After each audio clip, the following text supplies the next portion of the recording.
जमलेले जे काही जिहादी जे मुंबईला जमतायत त्यांच्या आणि तिरंग्याचा काय संबंध हा मुळामध्ये त्यांनी मला पहिले सांगावं। गणेश चतुर्थीच्या नंतर झालेल्या ईदच्या जे काही रॅली निघाल्या, मोहम्मद पैगंबरांच्या वाढदिवसानिमित्त जुलूस निघाल्या, त्या जुलूसमध्ये पॅलेस्टाईनचे झेंडे कसे फडकवले गेले, सर तन से जुदा हे नारे कसे दिले गेले, हिंदूंच्या विरोधात घाणेरड्या आई बहिणीवर घोषणा कशा दिल्या गेल्या, मंदिरांच्या बाहेर जोरात जोरात डीजे कसे लावले गेले। तुम्ही अगर संविधानाला मानत असाल तर या भारत देशामध्ये जिथे लोकसंख्या हिंदूंची जास्त आहे, 90% हिंदू इथे राहतात,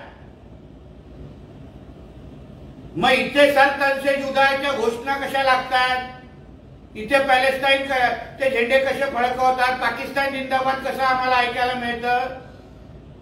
म्हणून आज जे मुंबईमध्ये जे जिहादी जमलेले आहेत त्यांनी पहिले ह्या प्रश्नाचं उत्तर द्यावं। त्यांच्या हातात संविधान चांगलं दिसत नाही, त्यांनी पहिले आमची भगवद्गीता वाचावी।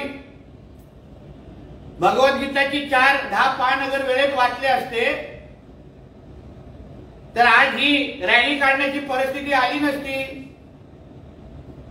आमचे परमपूज्य महंत रामगिरी महाराज असतील किंवा आमच्यासारखे जे हिंदुत्ववादी कार्यकर्ते आहेत, आम्ही हिंदूंची बाजू लावून धरतोय, कुठल्या अन्य धर्माला काय बोलत नाहीये। हिंदूंना तुम्ही अंगावर येत असाल तर आम्ही शिंगावर घेऊ, हा संदेश आम्हा लोकांना त्या निमित्ताने वारंवार आम्ही देतोय।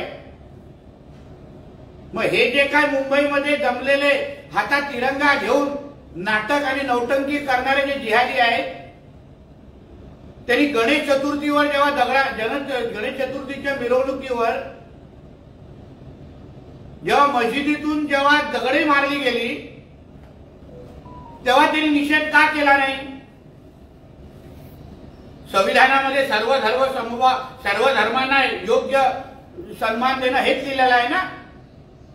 मग गणपतीच्या मिरवणुकीवर मारलेले दगड त्याचा तुम्ही निषेध करत नाही आणि तुम्ही आता संविधानाची कशी भाषा बोलता? म्हणून उगाच हिंदूंना डिवचणं, हिंदूंना घाबरवण्याचा प्रकार हे मुंबईतून जमून अगर होत असेल तर हिंदू पण मुंबईमध्ये जमू शकतात, हिंदू पण आपली ताकद दाखवू शकतात आणि हिंदू अगर त्या मुंबईमध्ये जमायचे अगर हिंदूंनी ठरवलं तर मुंबई पण लहान पडेल। एवढी मोठी ताकद हिंदू समाजाची एक लक्षात तरी ठेवावं। हा काय तुमचा अब्बाचा पाकिस्तान नाही आहे इथे येऊन काही बोलणं, काही घोषणा देणं।